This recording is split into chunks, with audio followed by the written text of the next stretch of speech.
আসসালামু আলাইকুম দর্শক সাবস্ক্রাইবার। আজকে বাংলাদেশের খেলা, বাংলাদেশ বনাম ওমানের ক্লাবের খেলা চলতেছে। খেলার জন্য বাংলাদেশে বাঙালি দর্শকরা কিভাবে ঢুকতেছে এবং ইন্ডিয়া বাংলাদেশ এভাবে তারা স্লোগান দিয়ে ঢুকতে যাচ্ছে। সবাই দেখেন, এই যে ঠিক আছে।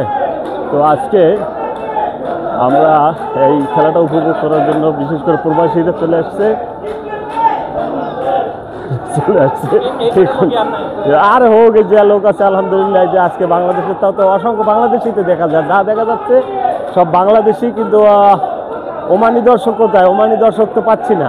ঠিক আছে, ওমানি দর্শক কখন আসবে জানি না। আমরা বাংলাদেশিরা চলে এসেছি, ঢুকতেছে, ঢোকার অনুমতি দিয়েছে, এখন সবাই ঢুকতেছে। এই যে স্টেডিয়ামের ঘেরে আমরা ঢুকে যাচ্ছি। ঢোকার পরে আমরা সেটা এইখানে দেখাবো। পরবর্তী দেখাবো যে বাংলাদেশের দর্শক খুবই উচ্ছ্বসিত এবং তারা খুবই উদ্বেলিত। তারা আশা করতেছে তারা আজকে জিতবে এবং বাংলাদেশ আজকে জিতবে সেই আশা করতেছে। তবে আমরা ঢুকতেছি, স্টেডিয়ামের ভিতরে ঢুকে যাই, পরবর্তীতে আমরা আবার দেখাবো পরবর্তী। তো বন্ধুরা, চলে এসেছি দোহা স্টেডিয়ামে। কুয়েতের একটি স্টেডিয়াম, নতুন স্টেডিয়াম করছে, এটা ফুটবল স্টেডিয়াম। এই স্টেডিয়ামের ভিতরটা চলে এসেছি। দেখেন, স্টেডিয়ামের ভিতরে খুবই সুন্দর এবং পরিবেশটাও অনেক চমৎকার। মাঠ রেডি করা আছে এবং মাঠে কিছু পানি দিতেছে। দর্শক অলরেডি প্রায় কানায় কানায় ভরে গেছে। যে দিক থেকে ঢোকার অনুমতি দিয়েছে এই দিকটাতে ঢুকেই প্রথমে বসে গেছে।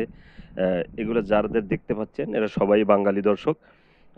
আমি দেখি এখানে যা আছে আপাতত মনে হচ্ছে আমার কাছে 90%-এর উপরেই বাঙালি। এবং অন্য দর্শক তো তেমন একটা দেখা যাচ্ছে না। ওমানি দর্শক তারা হয়তো বা আরো কিছু পরে আসবে।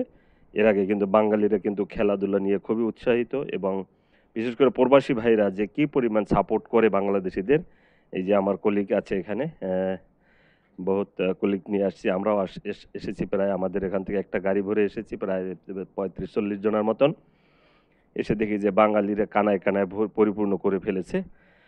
তো খেলাটা শুরু হবে কিছুক্ষণ পরে। আমরা একটু আগেই চলে এসেছি কারণ স্টেডিয়ামে ঢোকার ব্যাপার স্যাপার আছে। 4টায় শুরু হবে এখানকার স্থানীয় সময় কুয়েতের। বাংলাদেশে তখন বাজবে সন্ধ্যা 7টা। তো মাঠটা খুবই সুন্দর।